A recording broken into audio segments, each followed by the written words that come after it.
어젯밤에 가만히 앉아 있으면서 생각난 것이 있었습니다. 목사 안수를 받은 게 이제 33년입니다.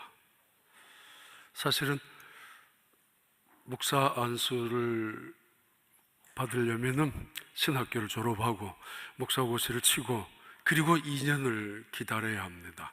그 2년 동안에는 개척교회를 한 경험이 있든지 아니면은 2년 동안에 학교에 가서 성경을 또는 다른 교사를 했든지 하는 경험이 있어야만 목사 안수를 주는 그런 법이 있었습니다.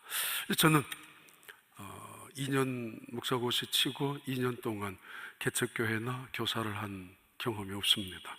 물론 목사 안수를 받고 싶지 않아서 가능한 한 늦추어 보고 싶어서 그랬기도 했습니다. 9월 초에 총회를 갔다 오신 담임 목사님이 내려오셔서 저한테 9월 말에 노회가 있으니까 그때 목사 안수를 받으라고. 전혀 준비도 안 했었고 생각도 안 했었는데 총회 법이 개정이 되었기 때문에 그런 경험이 없어도 된다고, 받을 준비하라고 그랬습니다. 사실은 목사를 안수를 받기가 좀 두려웠던 이유가 몇 가지가 있었습니다. 목사 안수 받으면은 제 이야기에서 대단히 죄송하지만 이제 세상하고는 끝나는 줄 알았습니다. 물론 스님 머리 깎는 것처럼. 그리고 또 하나는 신학교 졸업할 때 은퇴하신 목사님이 오셔서 우리 학생들에게 했던 말씀이 마음에 무겁게 남아 있었기 때문입니다. 제가 한두 번 이야기한 적이 있습니다. 그 은퇴하신 목사님이 졸업하고 있는 신학생들에게 이렇게 말했습니다. 당신들은 이제 앞으로 평생 목회할 텐데 목회하면서는 언제나 두 가지 질문을 하라고. 내가 목회하는 그 교회가 정말 교회인가? 이게 교회인가? 질문을 하라고. 하나님이 기뻐하시고 하나님이 원하시고 예수님께서 꿈꾸셨던, 그래서 이 세상에 남겨두시고 가신 그 교회인가? 라는 질문을 끊임없이 해야 될 것이고, 또 하나는 내가 먹고 살 게 없어서 목사를 한단 말인가?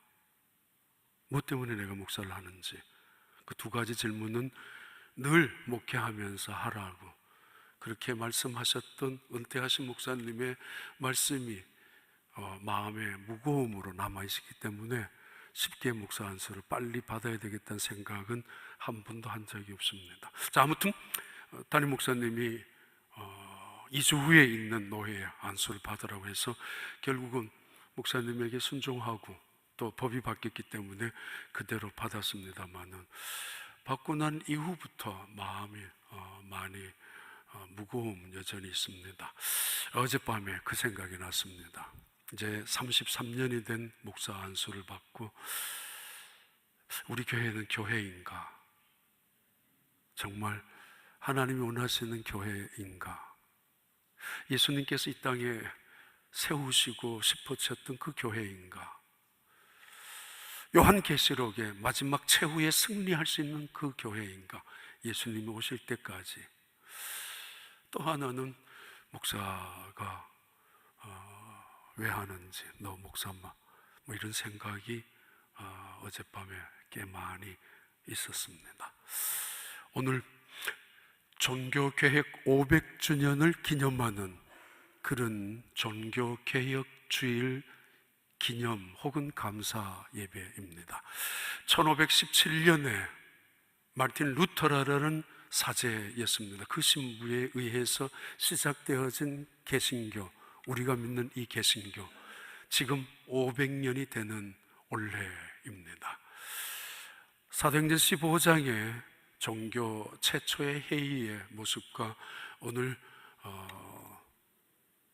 500주년 기념하는 강연은 아니지만은 그것을 생각하면서 내가 목사 33년이 지나가는데, 그리고 내가 이 목회를 거의 30년 이상을 우리 교회에 하고 있는데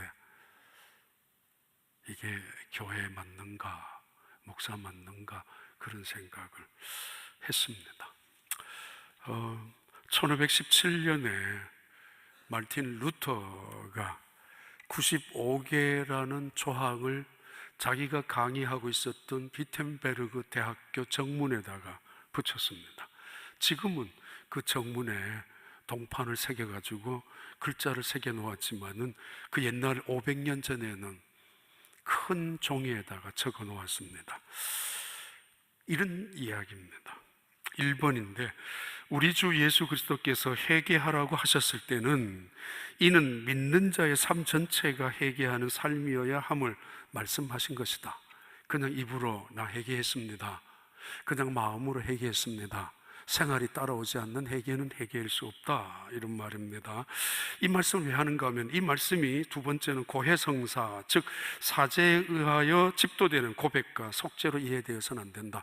그때 당시에 모든 성도들은 사제라고 하는 신부에게 가서 고해성사만 하면 됩니다. 내가 회개합니다, 잘못했습니다. 그러면은 통 안에, 박스 안에 들었던 사제가, 지금도 그럽니다만은 그 신부님이 안에서 용서해 줍니다. 자기가 대신 하나님인 것처럼 고해성사라고 하는데, 이것을 통해서 결코 속죄로 이해되어서는 안 된다, 정면 도전하는 것입니다.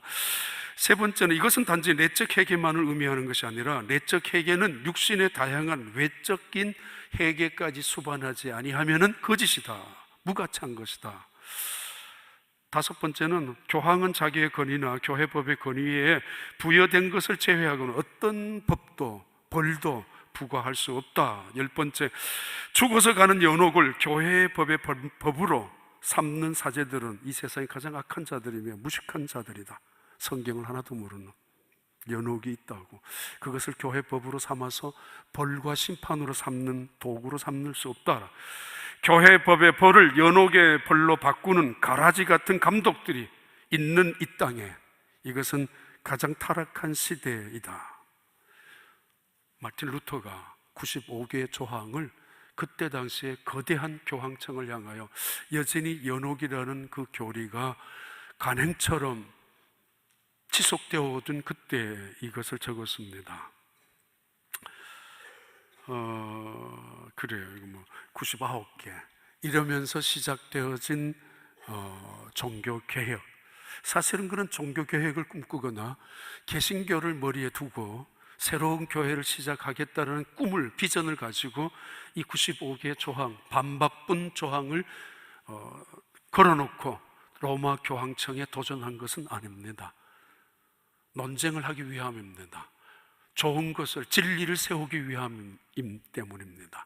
그래서 시작되어졌던 이 논쟁의 시작은 결국은 구교, 지금 카톨릭 처치는 그대로이지만은 프로테스탄트 처치가 거기에서 나온 지 500년이 되는 올해입니다. 구교의, 카톨릭의 변질과 그때 당시의 타락의 상황은 결국 개신교를 낳게 만드는 결과였습니다. 오늘의 교회, 로마 교황청의 변질된, 타락된 전통이나 간섭 때문에 시작되어진 개신교회는 지금 500년을 맞이하면서 변질되지 않았을까? 타락하지 않았을까? 교회는 어떤 모습인가? 오늘의 개신교는 다시 새롭게 시작하는 또 다른 프로테스탄트라는 저항하고 개혁해야 하는 그런 시점에 있지 않을까? 그런 질문을 가지고 오늘 설교를 드리려고 합니다. 사도행전 15장에 나오는 말씀 8절과 9절 11절의 말씀을 보겠습니다. 8절부터 9절까지 함께 있습니다. 또 마음을 아시는 하나님이 우리에게와 같이 그들에게도 성령을 주어 증언하시고 믿음으로 그들의 마음을 깨끗이 하사 그들이나 우리나 차별하지 아니하셨느니라. 11절, 그러나 우리는 그들이 우리와 동일하게 주 예수의 은혜로 구원받는 줄을 믿노라. 자, 1차 예루살렘의 총회의, 기독교 역사상 첫 번째 이루어진 예루살렘 공의회 사진 한번 볼까요? 그림으로. 이때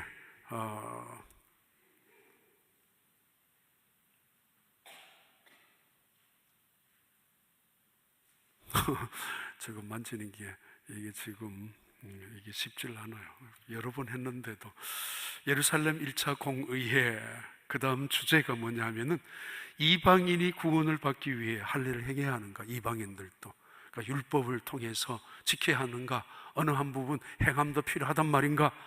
참석자들은 사도와 장로들, 예루살렘 교회의 성도의 대표들, 그리고 안디옥 교회에서 파송되어진 바울과 바나바, 의장은 야고보였습니다. 결론이, 이때 판정이 뭐냐 하면은 예루살렘 1차 공의회의 판결 세 가지가 나옵니다. 첫째는 읽으세요. 믿음으로 구원을 받는다. 이방인들은 할례를 받지 않아도 된다. 두 번째 판결은 이방인들은 그리스도인들 네 가지 사항을 금지할 것을 촉구한다. 세 번째, 회의 결과 만장일치로 공문서를 유다와 신라를 통해 전달한다. 이게 제1차 예루살렘 공의회, 기독교 역사상 최초로 이루어진 공의회에서 결정되어진 세 가지 판결 사항이었습니다. 그 갈등 속에, 논쟁 속에 팽팽하게 맞섰던 유대 율법주의자들의 강경론자들이 있는가 하면은 거기에 맞서서 싸웠던 바나바와 바울과 베드로의 이 격렬한 논쟁은 사실은 쉽게 양보할 수 없는 그런 신학적인 사항이었습니다. 그런데 이 회의의 결과는 은혜로 끝났고, 이 회의의 결과는 그 교회는 전 세상을, 세계를 향하여 우뚝 세워진 교회로 새롭게 세워 진리를 수호하는 교회로 탈바꿈하게 됩니다. 교회다운 교회. 우리가 마치 구교회에서 개신교가 나왔기 때문에 우리는 구교가 우리의 뿌리라고 말하지만은 사실은 틀렸습니다. 구교가 우리의 뿌리가 아니라 초대교회가 개신교의 뿌리입니다. 개신교는 그래서 중세교회의 타락한 그 전통을 폐지하고 초대교회로 돌아가기 위한 운동의 시작이 개신교의 출발점이었습니다. 초대교회로 되돌아가자. 아드 폰테스트라는 기본으로, 시작으로, 원천으로 돌아가자라고 하는 중세시대의 개혁의 모토, 또는 르네상스의 모토, 또는 새로운 인류의 역사를 시작하게 하는 모토가 기본으로 돌아가자는, 그 속에는 초대교회가 있었기 때문입니다. 초대교회. 그 초대교회는 어떤 교회였는가? 그 중에 대표적인 말씀을 지금 오늘 또 계속합니다. 사도행전 15장이 나오는 예루살렘 공의회에서 보여준 초대교회의 모습입니다. 야고보가 의장 자격으로 판결을 합니다. 그는 지금 베드로의 이야기를 간증을 들었습니다. 그 베드로는 사도 중에 으뜸이었고, 그리고 그의 모든 역량을 보든지 지위를 보든지 이 사도 베드로를 인정해주고 존중히 여겨주어야 할 것입니다. 아니, 바나바나 바울도 마찬가지입니다. 베드로의 증언 이후에 그의 증언을 마침 뒷받침하고 있듯이 바나바와 바울도 자기들이 선교여행을 다니면서 1년이나 2년 가까이나 되는 선교여행 중에 역사하셨던 하나님의 은혜, 이방인들이 율법과는 상관없이 할례를 행하지도 않았던 그들에게 나타났던 복음의 은혜, 구원의 역사를 바라보면서 그 자리에서 베드로의 그 간증, 입증을 다시 한번 뒷받침해주는 발언을 했습니다. 그렇다고 야고보가 그 바나바와 바울의 말을 인용하면서, 봐라, 베드로 선생님의 이야기도 바나바와 바울의 이야기도 이렇지 않느냐라고 말하지 않았습니다. 야고보의 관심은 지금 이방인들이 얼마나 하나님께 돌아오고 있느냐, 야고보의 관심은 지금 이방인들이 돌아온다면 할례를 행해야 되느냐, 거기에 관심보다가는 하나님이 지금 어떤 역사를 하고 계시는가, 지금 이 모임을 통하여 하나님은 우리에게 어떤 비전을 주시고 계실 것인가, 그리고 이 하나님의 비전과 꿈과 뜻은 성경책에 어떻게 예언되어져 있는가, 그것이 야고보 그 의장의 관심이었습니다. 누구 말을 들어주면서 비유나 맞추고 누구 말을 적당히 편들어주면서 적당히 구시려고 하는 것이 아니라, 하나님이 이 모임 속에서, 하나님이 이 갈등 속에서 어떤 일을 하시고 계실는지, 앞으로 하나님은 어떤 비전을 가지고 이 세계를 복음으로 바꾸어 가실 것인지, 꿈이, 그리고 관심이 거기에 있었습니다. 그래서 그는 베드로의 이야기 언급조차 하지 아니하고 바나바와 바울 그들의 말을 인용하지 아니하고 성경을 인용합니다. 아모스 9장 11절부터 12절에 나왔던 말씀입니다. 자, 사도행전 15장 12절부터 17절 야고보가 지금 하는 판정의 말씀입니다. 같이 읽습니다. 온 무리가 가만히 있어 바나바와 바울이 하나님께서 자기들로 말미암아 이방인 중에서 행하신 표적과 기사에 관하여 말하는 것을 듣더니, 지금 베드로가 했습니다. 내가 고넬료의 집에 갔지 않느냐? 근데 하나님이 그 고넬료 그 가정에 성령을 역사하셨다. 그 고넬료는 할례를 행한 사람이 아니다. 그리고 나도 사실은 전통을 소중히 여겼던 사람 아니냐? 그런데 하나님께서 그 더러운 짐승들을 먹으라고 하시는 순간에 내가 하나님의 뜻을 받고 고넬료의 집에 들어갔다. 그 이야기를 듣자 온 청중들은 조용했습니다. 다음 차례에 바나바와 바울이 다시 일어나서 구브로 섬에서 일어났던 간증을, 그리고 바보나 버보나 수리아 안디옥 비시디아 안디옥 루스드라 땅에서 이고니온 지역에서 행했던 하나님의 역사를 하나하나 이야기했습니다. 끝나고 나서 아무도 더 이상 발언하지 않았습니다. 의장하면서 그건 그렇고요, 아브라함과 모세 이야기를 들먹이면서 조목조목 따지고 싶은 사람이 있었을 텐데 그들은 누구도 일어나지 않았습니다. 아니면은 마치 자기의 주장이 짓밟힘을 당하는 순간에 자기 인격이나 자존심마저도 모욕당하는 순간에 어쩔 줄 몰라 분노하면서 벌떡 일어나서 뛰쳐나가는 사람 아무도 없었습니다. 이 순간에 야고보가 말합니다. 13절 14절 계속합니다. 말을 마침에 야고보가 대답하여 이르되 형제들아 내 말을 들으라. 14절 하나님이 처음으로 이방인 중에서 자기 이름을 위할 백성을 취하시려고 그들을 돌보신 것을 시므온이 말하였으니 선지자들의 기록 말씀이 이와 일치하도다. 선지자의 말씀이 관심이 있습니다. 하나님은 어떤 말씀을 하셨는가? 궁여지책으로 이방인들이 들어왔는가? 어쩔 수 없이 이방인들을 채워오고 있는가? 아니면 임기응변적으로 어쩌다가 이방인들이 들어와서 장막 속에 모여 있단 말인가가 아니라, 하나님은 이미 오래전부터 예언하셨던 말씀, 준비하고 계획하셨던 말씀입니다. 궁여지책으로 어쩔 수 없이 이방인들이 모여드는 것이 아니라 말씀 속에 찾고 있습니다. 그래서 16절 17절 이후에 내가 돌아와서 다윗의 무너진 장막을 다시 지으며 또 그 허물어진 것을 다시 지어 일으키리니, 17절에 이는 그 남은 사람들과 내 이름으로 일컬음을 받는 모든 이방인들로 주를 찾게 하려 함이라 하셨으니, 다윗의 무너진 장막 속에 나타나실 메시아, 그분은 예수님이셨습니다. 봐라, 다윗의 후손으로 오셨던 메시아 예수가 아니냐? 그 예수님이 우리의 구주가 된다는 사실을 누구든지 믿으면 구원받는 것, 바로 그 자리에 유대인들도 그리고 이방인들도 함께 모이는 것을 750년 전에 하나님은 아모스를 통하여 예언한 거 아니냐? 봐라, 이것을 판결의 근거로 삼아서 첫 번째 판결입니다. 오직 구원은 믿음으로 이루어진다.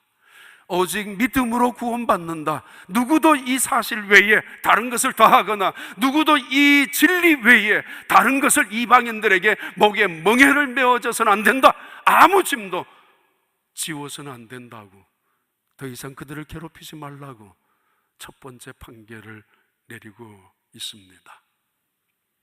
마르틴 루터, 그는 1517년에 그가 강의했었던 로마서와 히브리서와 갈라디아서, 그리고 구약의 시편을 강의하셨던 비텐베르그 대학교 정문에 95개 조항을 붙이기 전에 그의 마음이 굉장히 가슴이 아픈 적이 많았습니다. 적어도 5년 가까이나. 그는 원래 독일 남부 지역의 농부 아들로 태어납니다. 아버지의 소원 그리고 자신의 소원, 그 당시 유럽의 출세의 길은 변호사가 되는, 판사가 되는 길이었습니다. 스탕달의 이야기처럼 적과 흑의 빨간 제복을 입는 것이 그들의 소망이어서 이 루터도 법관이 되는 게 꿈이었습니다. 그래서 법률학교에 들어가서 법을 배우던 중에 어느 날 동료 친구 한 명과 자기 고향에 왔다가 돌아가는 길목에 갑자기 폭우가 내려 쏟아졌습니다. 그 폭우를 피하기 위해서 나무 밑에 잠시 머무는 순간에 갑자기 번개가 내려쳤습니다. 그 번개가 같이 고향을 왔다가 돌아가는 친구, 바로 옆에 있는 친구를 죽였습니다. 같은 자리에서 같은 시간에 뭘 따져보더라도 내가 그 사람보다 더 의로운 것도 하나도 없는데도 불구하고 번개를 맞아서 죽은 친구의 죽음을 보면서 그는 두려움에 사로잡힙니다. 그리고 세상을 향했던 관심을 끄고 신을 향하여 관심을 갖기 시작합니다. 그래서 법률학교를 중퇴하고 수도사가 되기로 결심해서 수도원에 들어갑니다. 수도원에 들어가서 그가 겪었던 그 두려움, 불안, 공포를 해결하기 위하여 수도사들이 갖고 있는 계율 100%, 120%를 지켰고, 기도, 금식기도, 철야기도, 시간만 나면 기도했었고, 언제나 하나님 말씀하셨던 그 말씀을 철저하게 순종하는 경건, 아침부터 저녁 눈 뜰 때, 눈 감을 때까지 그는 한순간도 하나님을 잊어버리지 아니하고 경건하게 살아간 사람이었습니다. 그러나 그는 하나님 앞에 설 때마다 하나님이 말씀하시는 것을 듣습니다. 너가 의롭다고 생각하느냐고. 그만큼 금욕 극기하면서, 그만큼 계율에 순종하고 철저히 믿음 생활하고 있는데도 아침 저녁 잘 때까지 성경책 아니면은 기도하는 시간으로 철저히 순행하고 살아갔던 그이지만은 하나님이 말씀할 때마다 그는 하나님을 향하여 고백할 수밖에 없었습니다. 하나님, 제가 불의합니다. 제가 악합니다. 제 속에 죄악이 있습니다. 그렇게 경건하게 살아가면서, 그렇게 철저하게 믿음의 그 길을 걸어가면서도 늘 마음속에는 기쁨, 감격, 감사, 평안을 누려본 적이 없었습니다. 늘 부족한 의로움 때문에 어떻게 해야 하나님의 의로운 수준에, 얼마나 선하게 살아야 하나님의 그 선한 기준에 합격할 수 있을 것인가, 그래서 내 의로움을 인정받고 내 업적을, 공로를 인정받을 수가 있을까, 그 급급함, 불안, 그 조급함 때문에 평안 날로 잠을 본 적이 없었습니다. 로마서를 읽고 강의하고 갈라디아서를 읽고 강의하면서도, 시편을 읽고 강의하면서도 그 하나님의 말씀의 의미를 깨달아 본 적이 없었던 루터, 어느 날 높은 계단에 있는 성전을 향하여 올라갑니다. 그냥 올라가면은 미안해서 조금이라도 내 행함을 하면은 하나님께서 좋게 봐주실까 봐 무릎팍으로 그 계단을, 높은 계단을 기어 올라갑니다. 깨어지듯 아프고 피가 나듯 아프지만은 그래도 이렇게라도 하면은 하나님께서 잘 봐주실 줄 알고 계단을 기어 올라갔습니다. 중간쯤 갑자기 생각나는 하나님의 말씀이 떠올랐습니다. 그 말씀을 지금까지 여러 번 가르쳤지만은 그 말씀의 의미가 무엇인지조차 모르고 가르쳤던 사도 이 루터는 그 말씀의 의미가 마치 섬광처럼 지나갔습니다. 그리고 그 말씀 앞에서 그 자리에서 벌떡 일어나서 하나님을 향하여 두 손을 들고 찬양합니다. 그때 그의 가슴 속에 섬광처럼 스며왔던 말씀이 로마서 1장 17절의 말씀입니다. 봐요. 같이 읽습니다. 복음에는 하나님의 의가 나타나서 믿음으로 믿음에 이르게 하라니 기록된 바 오직 의인은 믿음으로 말미암아 살리라 함과 같으니라. 구원이란 내가 하나님 앞에 의롭다 인정받는 것입니다. 내가 하나님 앞에 의롭다 인정받는 것을 이 루터는 자기의 의로움을 통해서 해결하려고 노력했습니다. 근데 그럴 때마다 하나님은 늘 이야기하는 것처럼 들려왔습니다. 너가 의롭냐고, 정말 의롭냐고. 그때마다 그는 고백했습니다. 나는 불의한 자라고. 하나님 앞에 감히 설 때마다 부끄러움을 느꼈던, 도대체 얼마나 선하게 살아야, 얼마나 의롭게 살아야, 얼마나 깨끗하게 살아야 하나님 앞에 내가 의롭다 인정받을 수가 있단 말인가, 그 고민 속에서 불안해하고 정말 초조하게 살아왔던 이 루터의 심장 속에 이 말씀은 복음이었습니다. 사도 바울이 복음에는 하나님의 의가 나타나서 오직 믿음으로 말미암아 믿음에 이르게 하나니 의인은 믿음으로 말미암아 살다라는 이 말씀을 사도 바울이 로마서 1장을 기록하면서 썼던 이유를 찾아내기 시작합니다. 그래서 그는 돌아와서 로마서를 다시 연구하고, 그리고 이 말씀을 기록한 적어도 700년 전에 하박국이라는 선지자를 연구합니다. 하박국이 이야기했던 말씀이거든요. 하박국 2장 4절에 오직 의인은 믿음으로 산다라는 이 말씀을 그러면서 비로소 그는 구원이라는 것은, 내가 의롭다라는 것은 하나님이 의롭다 여겨줄 때에, 하나님이 의롭다 인정해 줄 때만 의라는 것을 깨닫게 되었습니다. 어떻게 의롭다고 여겨줍니까? 예수 안에서, 예수 때문에, 예수를 믿음으로, 예수의 십자가의 은혜를 통하여, 오직 그 은혜를 통하여, 그것을 믿음으로 통하여 내가 의를 전수받는다는 사실을, 의롭다 여긴다는 사실을 깨달으면서 루터는 그때부터 그의 강의가 달라졌고, 그는 자기 교구에 있는 성도들을 돌아보기 시작합니다. 그때 돌아보면서 성도들의 고민을 바라봅니다. 그리고 성도들이 불쌍히 생각이 됩니다. 이들은 구원을 받기 위하여 면죄부를 사야 했었고, 면죄부를 살려 그러면 비싼 돈을 치루어야 했습니다. 가난한 사람들에게는 그것은 큰 돈이었고, 그리고 정말 열심으로 살아가려고 하는 사람들에게, 또는 바르게 살아가려고 애쓰는 사람들에게 그것은 하나의 흉기처럼 폭력이었습니다. 믿음으로 구원받는다는 그 진리를 로마 교황청에서는 훼손하고 있다는 사실을 이미 몇몇 사람들은 알고 있었고 저항을 했었지만은, 그러나 그것이 조직적으로 강력한 힘을 갖고 있지는 못했습니다. 교황청에서 돈이 필요했습니다. 베드로 성당을 다시 재건축해야 되기 때문에.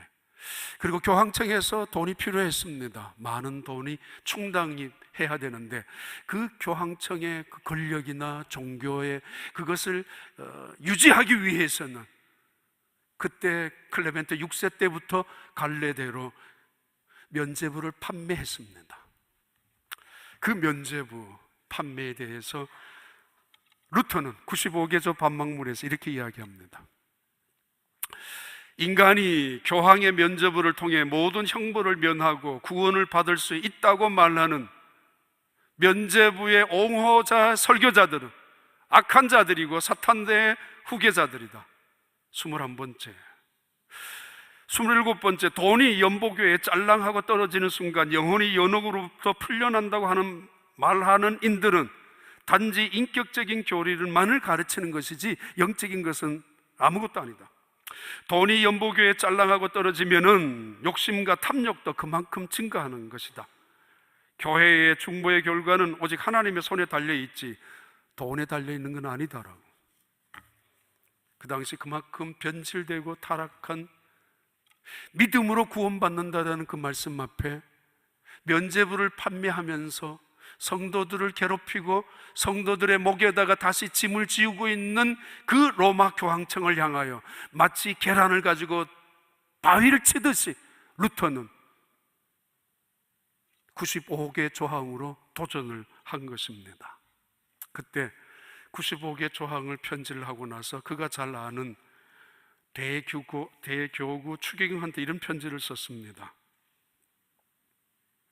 많은 사람들이 현재 엄청난 오해에 빠져 있습니다.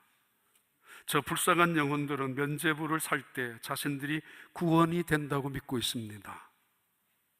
루터는 이렇게 믿고 있는 불쌍한 자기 성도, 교구 관리에 있는 영혼들을 보며 시작한, 목회적인 차원에서 시작한 종교 개혁이었습니다. 자신의 양떼들의 느끼는 영적인 혼란과 두려움에 사실은 한때는 자기도 공감했었거든요. 그러나 이제 믿음으로만 구원받는다는 그 진리, 그 복음 앞에서 깨달음을 받은 루터는 여전히 두려워하고 영적인 혼란에 빠져 있는 성도들을 위해서라도 그는 로마 교황청의 잘못된 가르침에 도전할 필요가 있었습니다. 그래서 95개 조항을 비텐베르그 대학 정문에다가 적어 놓은 것입니다. 사도행전 15장 24절, 28절, 판결을 하고 있는 야고보 24절, 들은즉 우리 가운데서 어떤 사람들이 우리의 지시도 없이 나가서 말로 너희를 괴롭게 하고 마음을 혼란하게 한다 하기로 강경론자들이 이 전통이라는 이름을 앞세우고 기득권이라는 이름을 앞세우고 율법이라는 명분을 앞세우면서 다른 사람들을 비난하고 정죄하고 다른 사람들을 흉기로 마치 그 멍에를 매게 하는 그런 것들을 금지시키고 있는 말씀입니다. 28절에 성령과 우리는 이 요긴한 것들 외에는 아무 짐도 너희에게 지우지 아니하는 것이 옳은 줄 알았다고. 절대로 누구도 다른 것들로 복음을 훼손하지 말라고. 이것이 첫 번째 판결이었습니다. 성령과 우리는, 성령께서 하시는 그 예루살렘 총회의 주도적인 주의 손이 움직였고 성령이 역사하는 그 말씀을 다시 한 번 더 성령의 건의를 통해서, 그리고 결정적으로 하나님의 말씀의 건의를 통해서 그 판결을 내리고 있습니다. 종교교회에게 3대 모토가 있습니다. 첫째는 오직 성경입니다. 솔라 스크립투라라고 합니다. 오직 성경. 두 번째는 오직 믿음입니다. 솔라 피데. 세 번째는 오직 은혜, 솔라 그라티아라는. Only Bible, Only Faith, Only Grace. 이 세 가지가 카톨릭 교회에서 개신교로 시작되어진 물꼬를 튼 가장 중요한 모토인데, 그 중에 첫 번째가 성경입니다. 그래서 마틴 루터는 라틴어로 된 성경, 중세시대에 1500년 동안 내려오면서 성경을 한 번도 읽어보지 못한 사람들 전부 다 압니다. 라틴어로 된 성경을 누가 읽을 수 있어요? 아니면 그 성경을 인쇄도 안 했기 때문에 신부들만 갖고 있었습니다. 그러나 이 루터는 이 성경을 독일어로 번역하면서 이 2달 만에 5,000명이나 되는 사람들이 그 성경을 읽기 시작합니다. 종교개혁의 가장 근본적인 시작은 하나님의 말씀으로 돌아가는 것이었고, 야고보도 이 최초의 기독교 역사상의 공의의 결정을 하나님의 말씀에 건의해 두고 있습니다. 말씀의 건의를 두고 말씀과 성령 안에서 그 판결을 한 것입니다. 오직 믿음으로 구원받는다고. 그래서 그것은 우리에게 은혜로 구원받는 것이라고, 이것은 하나님의 선물이라고 말씀합니다. 두 번째 판결에 이렇게 넘어갑니다. 사도행전 15장에 두 번째 판결인데 19절 20절 같이 읽습니다. 그러므로 내 의견에는 이방인 중에서 하나님께로 돌아오는 자들을 괴롭게 하지 말고, 20절, 다만 우상의 더러운 것과 음행과 목매어 죽인 것과 피를 멀리하라고 편지하는 것이 옳으니 됐습니다. 두 번째 판결이 있습니다. 유대인들에게는 너희들 이방인들을 괴롭히지 마라, 모두가 알았습니다 라고 인정하고 있습니다. 그런데 세상의 이방인들을 향해서, 예수를 믿고 돌아온 새로운 공동체 속에 들어온 이방인들을 향해서는 4가지를 금지할 것을 촉구하는 서한을 발표합니다. 첫째는 우상의 제물을 먹지 마라. 그 옛날에 전부 우상의 신전 앞에서 많은 재물들이 놓여져 있습니다. 이 재물들이 시장에 나가서 다시 돌고 그래서 집까지 돌아왔는 건데, 이 우상의 재물을 함부로 먹지 마라. 두 번째는 음행하지 마라. 그 창기들이 들썩거리는 그 신전에 가서 음행하지 마라. 음란한 짓을 버리고 하지 마라. 세 번째는 피를 먹지 마라, 피째로. 네 번째는 목매인 것을 통째로 먹지 마라고. 그때 당시에 이방인들은, 유대인들 말고 이방인들은 이런 것들을 관습처럼 관례대로 행해 왔습니다. 우리 어렸을 때 옛날에 동네에서 가끔씩 어른들 개고기 먹고 싶으면 개를 끌고 나갑니다. 동네에서 조금 떨어진 나무에 개를 달아 목을 매달 답니다. 목매단 개를 몽둥이로 때립니다. 서너 명이서. 그래서 개를 죽입니다. 때려서 죽이면 개고기가 맛있다고. 우리 한국 사람들이 그랬어요. 지금도 그러고 있는지 모르겠습니다. 목매어 달아서 통째로 죽인 것을 먹어서는 안 된다. 그리고 피가 흘리는 것을 피째로 먹어서는 안 된다. 이방인들은 그때 당시에 이렇게 한 일이 많았던가 봅니다. 그것이 죄가 아니라고 생각했던 것 같습니다. 음행과 우상 제물을 먹지 말라고 적어도 4가지 금지 사항이 있습니다. 예수 믿기 전에 하던 짓을 그대로 해서는 안 된다고. 복음은 은혜로 받았고 구원은 은혜로 받았지만은, 오직 믿음으로 받았지만은, 너희가 믿음을 갖기 전에, 구원 받기 전에, 하나님의 백성으로 들어오기 전에 행했던 것들을 똑같이 해서는 안 된다고. 세상 사람들과 똑같은 방법으로 살아가고 세상 사람들과 똑같이 행동해서는 안 된다라고. 사실은 그들이 했던 행동이라 할지라도 그것은 건강한 상식이 전혀 아니었습니다. 기본적인 기초적인 도덕과 윤리도 아니었습니다. 더럽고 추한 것들이었습니다. 하지 마라. 믿고 나서 누구든지 예수님을 믿을 수 있고, 누구든지 와서 예수님을 통하여 구원받을 수 있고, 누구든지 하나님을 찾아와서 하나님 앞에 은혜를 받을 수 있습니다. 그러나 은혜로 구원받았다면, 믿음으로 구원받았다면, 예수 그리스도 때문에 우리가 십자가의 복음 속에서 하나님의 백성이 되었다면 함부로 살지 마라. 아무렇게나 살지 마라. 세상 사람들과 똑같이 살지 마라. 이방인들을 향하는 촉구입니다. 그래서 초대교회는 정말 세상 사람들에게 조롱은 받진 않았습니다. 핍박은 받았지만은, 초대교회 성도들은 세상 사람들로부터 신뢰는 속으로 충분히 받았지만은 조롱거리나 비웃음거리는 아니었습니다. 그만큼 신실하게 하나님의 말씀대로 순종하며 살아갔기 때문입니다. 종교개혁의 완성을 시킨 사람은 존 칼빈입니다. 이분은 프랑스 파리의 사람입니다. 존 칼뱅이라고도 하는, 5년 전에 프랑스 갔을 때 그 목사님 중에 한 분한테 부탁해서 이 칼빈의 생가에 갔었고, 칼빈이 서재 있었던 집에 갔은 적이 있습니다. 거기 있는 분이 그랬습니다. 요즘은 이 집에 찾아오는 사람이 없다고. 누가 관심 있겠습니까? 유럽에서. 칼빈. 이 칼빈은 루터보다가 30살이 작은 사람이지만은, 어린 사람이지만은, 이미 그가 태어날 때부터 유럽 전역에는 개신교의 부흥 운동이 시작되었고, 로마 교황청을 향하여 도전과 그 로마 교황청의 변질된 교리에 맞서서 싸우는 그 분위기가 유럽 전체에 퍼지기 시작했던 그때였습니다. 이 칼빈은 파리의 대학교에 다니면서 학장의 설교문을, 원고를 작성해 주었습니다. 그 작성 내용은 대부분 마르틴 루터가 추구했던 개혁적인, 그리고 로마 교황청에 거역하는 그런 이야기들입니다. 개신교의 그런 물꼬를 트는 설교를, 원고를 작성해 주었습니다.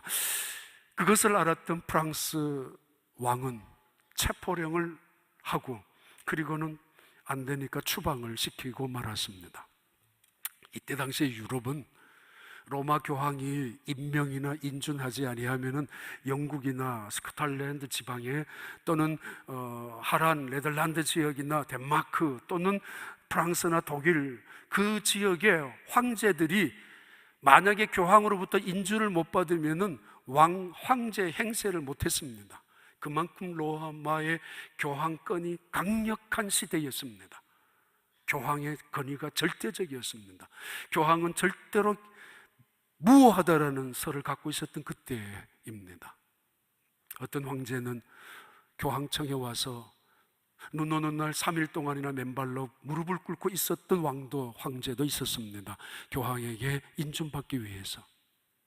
만약에 교황이 인준을 하지 않는다면 전쟁이 일어나는 대부분 시발점의 원인은 교황청과의 충돌 때문이었습니다. 자, 이때 칼빈이 로마 교황청을 반대로 했던 루터의 편을 들면서 이 책을 쓰기 시작하는데, 그 책이 그 유명한 기독교 강요입니다. 26살 때 기독교 강요를 완성했는데, 그 기독교 강요의 주제는 하나님의 영광입니다. 우리가 믿음으로 구원받았다면 이제는 오직 하나님의 말씀만을 순종하고 하나님의 기쁨을 위해서 살아가야 되는, 오직 하나님의 영광을 위해서 살아가야 된다는, 그것이 그의 가장 중요한 목적이었고, 그 책에 기독교 강요라는 기독교의 중에서 가장 중요한 고전의 책입니다. 26살의 천재처럼 그 책을 발표한 사람입니다. 파리에서 추방당했던 이 칼빈은 제네바로 갑니다. 마침 제네바는 개신교 교인들이 꽤 많이 있다는 이야기를 듣고 제네바에 머물었던 이 칼빈은 PM이라는 한 사람을 만나서 그 사람의 적극적인 붙잡음을 통해서 그는 제네바에 남게 되고 제네바에서 개신교 운동을 추구하고 계속 발전시켜 나가고 완성시키는 역할을 합니다. 제네바, 그 당시에 프랑스 파리와 더불어서 제네바는 사교의 가장 중심 도시였습니다. 도박도 합니다. 댄싱 파티도 하고 날마다 여기저기서 파티를 합니다. 사교라는 이름으로, 그런 명분으로. 하지만 도박장에서, 파티장에서 술을 먹으면서 벌어지는 모든 난잡한 생활은 그 제네바를 타락한 도시로 만들고 있었던 그때였습니다. 칼빈은 그 동네 사는 시민들을 모두에게 서명을 받습니다. 당신들이 개신교 들어올 수 있느냐고, 그러면 서명하라고. 사도신경 고백을 하는 사람들, 그리고 개신교의 교인이 되겠다고 했는 사람들, 로마 교황청이 싫어서 로마 교황청에서 하는 금지한 것을 못한다고 하는 것을 싫은 사람들은 전부 다 개신교로 들어왔는데 그들에게 지금 사인을 받고 칼빈은 일을 시작합니다. 도박 금지, 파티 금지, 술 금지, 술집 다 폐쇄시켰습니다. 불과 1년 반 만에 그 도시는 깨끗이 정리가 되었습니다. 오직 하나님의 영광을 위해 한다면, 우리가 개신교로 살아가는 사람들이라면 하나님의 말씀을 제대로 순종하고 제대로 된 도시를 만들자고, 그 제네바의 도시 이름을 하나님의 도시라고까지 불리워질 만큼 그렇게 시작했었던 칼빈은 1년 6년 만에 그 도시에서 쫓겨납니다. 어떻게 술 안 마시고 사느냐고, 어떻게 도박하는 재미도 없이 사느냐고, 어떻게 파티도 없이 사느냐고. 그러나 그 도시는 칼빈이 쫓겨난 이후에 3년 만에 다시 유럽에서 가장 음란한 도시로 떨어지고 맙니다. 시장이 칼빈을 다시 데리고 와서 우리 교회, 우리 시내의 목회자가 되어달라고. 그러면서 칼빈은 그때 다시 더 강력하게 하나님의 말씀을 말씀대로, 정말 하나님의 마음의 심장을 가지고 말씀을 선포했었고, 그리고 그때마다 성령의 역사를 간구하고 갈망하고, 성령의 역사가 떠나가면은 그 교회는 아무것도 되지 않는다라고 역사를 하면서 그 도시를 하나님의 도시로 바꾸어 나가기 시작했습니다. 제네바. 그 뿌리의 흔적이 남아 있습니다. 고린도전서 10장 31절 말씀, 이렇게 말씀합니다. 같이 읽습니다. 그런즉 너희가 먹든지 마시든지 무엇을 하든지 다 하나님의 영광을 위하여 하라. 유대인에게나 헬라인에게나 하나님의 교회에게나 거치는 자가 되지 말고 나와 같이 모든 일에 모든 사람을 기쁘게 하여 자신의 유익을 구하지 아니하고 많은 사람의 유익을 구하여 그들로 구원을 받게 하라. 사도 바울의 고백과 간증입니다. 얼마든지 우상의 제물을 먹을 수도 있는 믿음을 갖고 있는 이 사도 바울, 그러나 내가 이 음식을 먹는 것을 누군가가 봤을 때 그가 실족한다면 나는 영원히 고기를 먹지 않겠다고. 우상에 바친 제물의 모든 제물의 중심은 고기였거든요. 나 평생 고기 안 먹고 살겠다고. 그래서 너희들도 제발 교회에 거치는 자가 되지 말라고. 중요한 이유는 유대인들은 지금 혐오하는 것이 있습니다. 우상의 제물이었고 유대인들이 혐오하는 것, 피, 부정한 식자, 그런 것들이었습니다. 그런데 유대인들과 이방인들이 한 교회가 되었습니다. 믿음으로 구원을 받았습니다. 그런데 이들은 음행한 사람들입니다. 그 신전에 갔다 온 사람들입니다. 그런데 그 피를 가지고 왔습니다. 그런데 유대인들이 혐오합니다.